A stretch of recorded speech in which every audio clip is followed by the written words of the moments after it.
We need to talk. Right now, you're trapped in a dangerous window.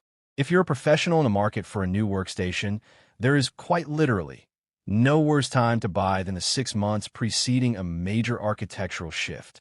You are currently walking into a trap where you'll pay full retail price for a machine that becomes last gen the moment that next keynote ends. But it's not just about the depreciation. It's about the architecture. When we look at the M5 series, this isn't just a clock speed bump.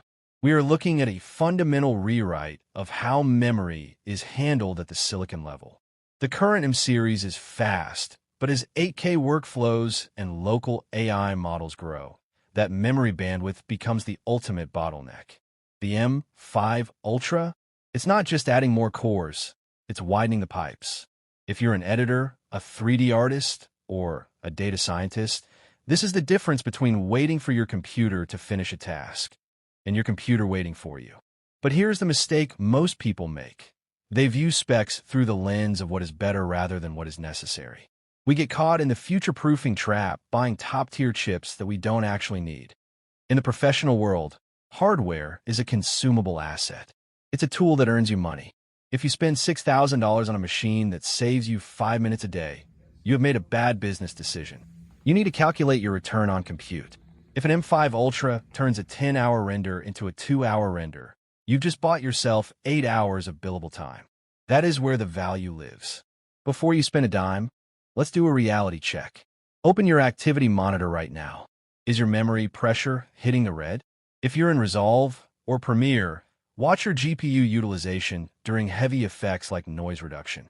If your machine is pegged at 100% and you're dropping frames, you have a problem.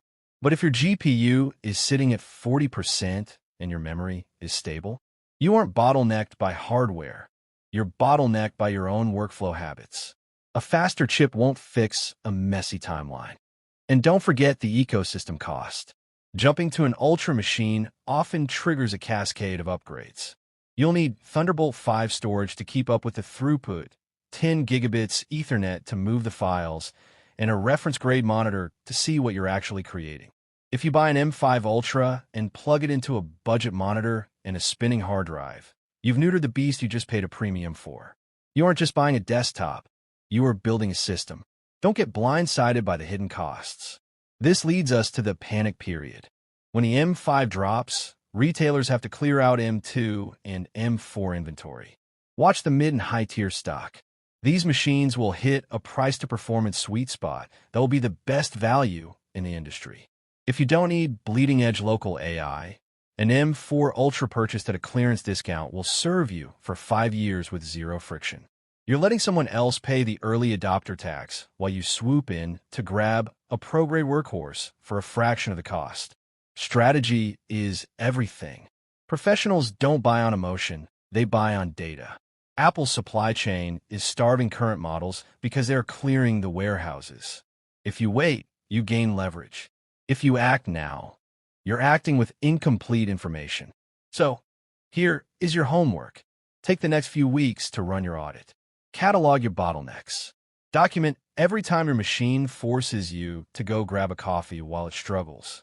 By the time the summer keynote arrives, you won't be guessing. You'll know exactly whether you're an M5 buyer or a hunter for that discounted legacy gold. If this breakdown helped you save a few $1,000s, hit that subscribe button, share this with a colleague who needs to hear it, and I'll see you in the next one.